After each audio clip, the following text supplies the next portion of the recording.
Welcome to the Business Podcast, where we interview professionals across all industries.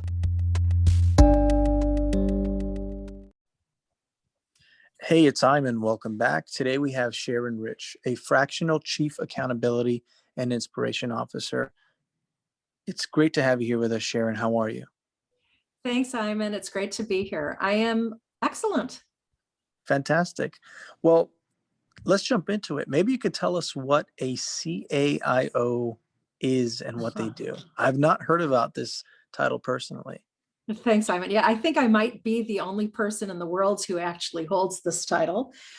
And it just was the title that best described what I do. So I, as a fractional CXO, right, I sit on the leadership team and, at the executive table of my client companies. And my role is, number one, to make sure that they are clear on what their goals and objectives and mission are, then to support them in translating that into actions that will produce those results, to build the high performance teamwork to execute on those actions, and then to teach them and inspire them to support each other in getting there. Wow, that is very, very interesting and unique. How did you come about doing that and coming up with this way to help individuals? So I spent a lot of years as a leader in the advertising industry. I have owned my own agency and I've been on the leadership team of national agencies. And about 15, 16 years ago, I transitioned into a consulting and coaching role because I felt like I could make a bigger difference in the world that way. Sorry, that's my cat in the background. I guess it's COVID. And as I started working with my clients, having been a business owner and a leader, my work with them evolved to be guiding them on all kinds of things. And because I have a particular interest and focus on positive, supportive accountability, by which I mean owning the outcomes, not the traditional punishing viewpoints of accountability, it just evolved that this is how I work with my clients. And so I came up with the title actually relatively recently because it described better than any other title what I do. Absolutely. And so what have been some of the success stories that you've had?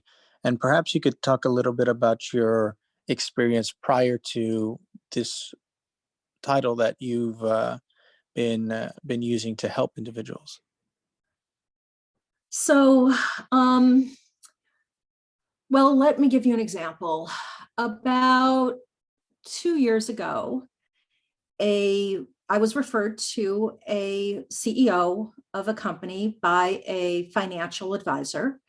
And this company was really struggling because they had acquired or acqui-hired a group and tried to merge them with the existing group in the business. And while on paper it all looked good, in practice it was not working at all. The two groups were very different in their makeup and their sensibilities and the work that they did. And the leaders were not seeing eye to eye and were not collaborating or cooperating with each other. And their teams, as a result, were acting that out by refusing to work with each other. And it was ugly, to be honest. What I did was I came in, I gathered the leaders and we started by just talking about what they all wanted to accomplish in the next year. And so I pulled them out of their arguments in the past and got them focused on co-creating a future together. And then I worked with them. I've got a process that's actually quite fast, faster than you would think, that got them aligned on describing the behaviors and the teamwork that they would need in order to accomplish the shared vision. And I teach them how to change their meetings and how to support each other and how to track their progress. And I just start them moving, and then I'm there supporting them. I'm in their meetings and I'm available and coaching the team members individually. And we just start moving from their point A towards their desired point B and making adjustments as we go. So at the point that I came into this company, things were so bad that they had about $1.5 million in unbilled completed work. About almost everybody on the team had their resumes out and reported that they weren't planning to still be working there in the year, by the end of the year. And they were just falling apart at the seams. And by the time the year end came, they not only had billed and collected that 1.5 million, they had not only retained all but one member of the team who they were really not too sorry to see go, but they hit their 3-year numbers in that 7-month period. So that's the work that I do. And oh, and by the way, that was right before COVID hit. And when COVID hit, they were in a really strong financial position. And they were in an industry that was hit particularly hard, but still they didn't have to make any layoffs. And they all worked together to figure out how to navigate during this really challenging time and without having to lose anybody. So that's the impact of the work that I do with my clients. They do the work, I just guide them. And what is it that your clients take perhaps the most time to adopt when it comes to the work that you do with them? You're asking me what's the hardest part of what I'm asking them to do? Perhaps. I'm curious what takes them the longest to adopt in terms of advice that you give them. And then once they do, it might end up providing a great outcome. But yeah, you could say the hardest. What's hardest for them?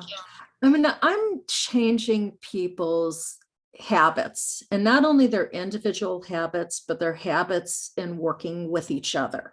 So collective habits of the organization and of the team. And I don't know if you've ever tried to change a habit, but it's not that easy. And so what happens, I notice, is that we'll change, like, for example, how they do meetings. So that's something that sometimes takes a while. We'll change it right away, but people will then want to slip back into the old ways of doing things. They'll be very disciplined for 1 or 2 meetings, but then they'll be going really quickly. And before they know it, they've sort of slid back into old bad habits. And that's a lot of the reason that it's really good when my clients keep me around and have me sit on the team, at their meetings with them, because I can hold them accountable for staying on track and not sliding back into just updates rather than focusing on removing obstacles and making sure their meetings are focused on forward movement and accomplishing their goals. Once they get their meetings right, that makes a huge difference. Absolutely. What has been one of the most difficult kind of engagements to work with? And what are some takeaways that come about from that?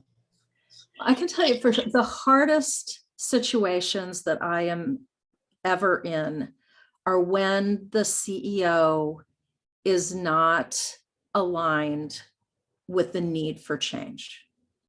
So if I have been in situations where the COO and the CFO and other members of the leadership team have seen the need and been completely committed to it, and I can help them, but only to a point, because, and I'm thinking obviously about a particular situation, but if the CEO doesn't engage and doesn't support the efforts of the other leadership team members and isn't committed to the change and supporting the change, it is really, really difficult to create the change that the company needs. And generally, what are the size of companies that you work with? So they really range. On the smallest end. Like right now I'm working with a small commercial music production company. They're about a $2.5 million company, and all the way up to, I'm working with a hospital that's part of a multi-billion-dollar hospital system. So there's a wide range, but typically I'm working with a relatively small group within an organization. So, it's a leadership team, or it might be an intact team. I particularly love middle market companies where they are nimble enough to be able to make decisions and act on them fairly quickly. Absolutely. Prior to doing this kind of work, what did you get your start in from the beginning of your career? Yeah, I started in the advertising business. I was a copywriter, and fairly early on, just life circumstances thrust me and a couple of partners into starting our own agency. I was 24 years old, and I was creative director of a boutique agency. We had some very prominent clients whose names you would probably recognize, and we did some really great award-winning work. And after that, I was brought into a national agency as a freelancer, and my boss asked me to join as an associate creative director, and then they fired him. Had nothing to do with me, but within just a few months, all of a sudden, with a couple of partners, I was running the creative organization for an advertising agency with 8 offices around the United States.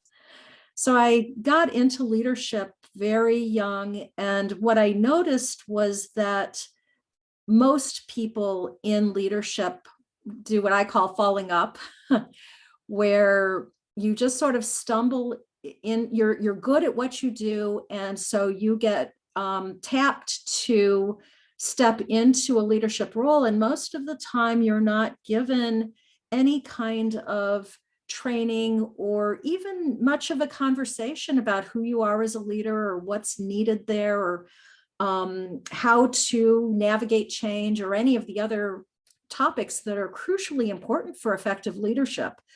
And noticing that was what propelled me into this career. Thanks for sharing that. When it comes to making a big impact in an organization from an inspiration perspective, what would you say your past clients have valued the most in working with them? I think, it's always hard to speak for somebody else, but you're basically asking. It's funny. This last week, I do a lot of work with emerging leaders, especially emerging women leaders, through Chief, obviously. And in our meeting last week, we worked on surfacing our superpowers.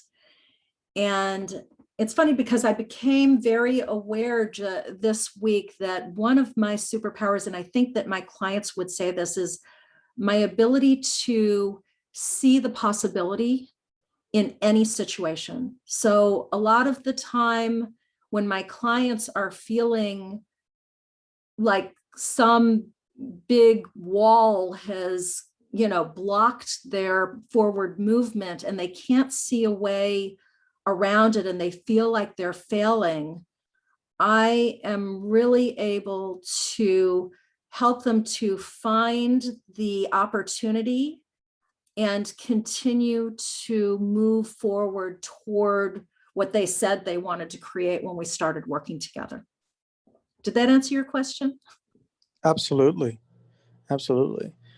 What has been some of the best advice that you've received? Because it seems like you're giving a lot of advice to your clients, but if we look at Uh, the impact you've been receiving, what kind of advice have you received? I have so many amazing teachers and guides in my world. Um, so what would I pull right now? I would say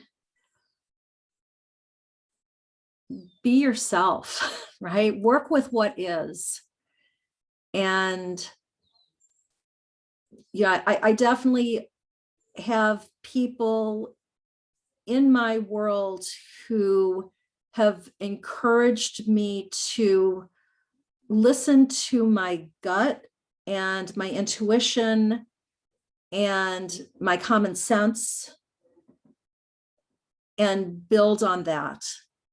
And that probably is the best piece of advice I've ever been given, and what I try to pass on to my clients as well. I often have clients who are trying to be like some leader from their past, and you really can't be someone else. And when you listen to what your own intelligence and experience and guidance is telling you, that's when you're going to be at your most effective. Hmm.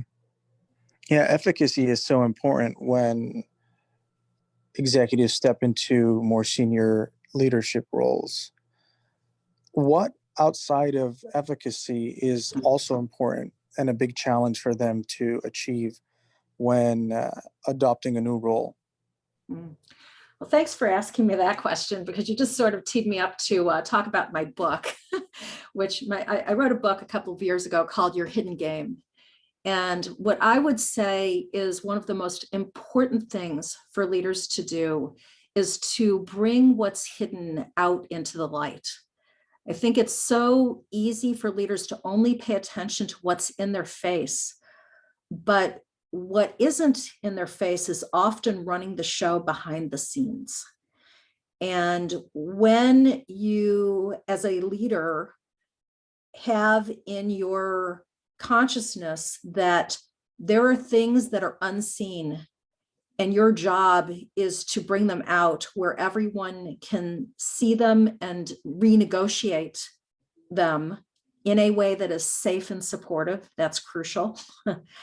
I think that is the biggest difference that a leader can make, and I think that makes a leader who's exceptional. Absolutely. Well, it's great that you wrote a book on these concepts that are very important for leaders to understand and to appreciate.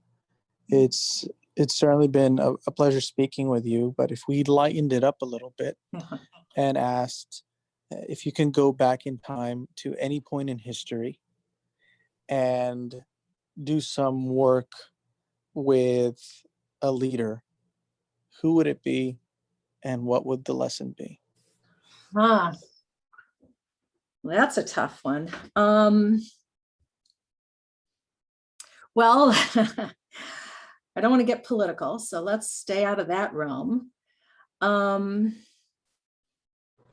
Yeah, I'd say perhaps like business oriented. That could yeah, that make it easier. I guess some of the, big sort of nightmarish scenarios, like, the companies that have done a lot of damage to our planet. I feel like if I could have worked with, the heads of Enron at the time when that was going down, and I think the lesson, it's so, I don't want to be arrogant because I don't really know what was going on inside of that company. And I know that always there are, it's very easy to, what do they call it? Backseat quarterbacking or something like that. I think I'm mixing my metaphors, but there's always things that are going on that we can't see as outsiders. But in my fantasy, I think thinking about the impacts of our actions on the planet, and thinking beyond the financials to other impacts that organizations have on humans and on communities. I like to think that might have changed the actions and outcomes that a lot of companies produce. Was that responsive? Yeah, that was definitely a good perspective to hear. So thanks for sharing that. It's once again, it's been a pleasure speaking with you, and looking forward to connecting again. But until then, perhaps you can share a parting thought. Parting thought is, look for what's hidden. Every organization, every family, every relationship has hidden games going on. And when you shine the light on them, you can be a game changer. Fantastic. Thank you so much, Sharon. My pleasure, Eamon.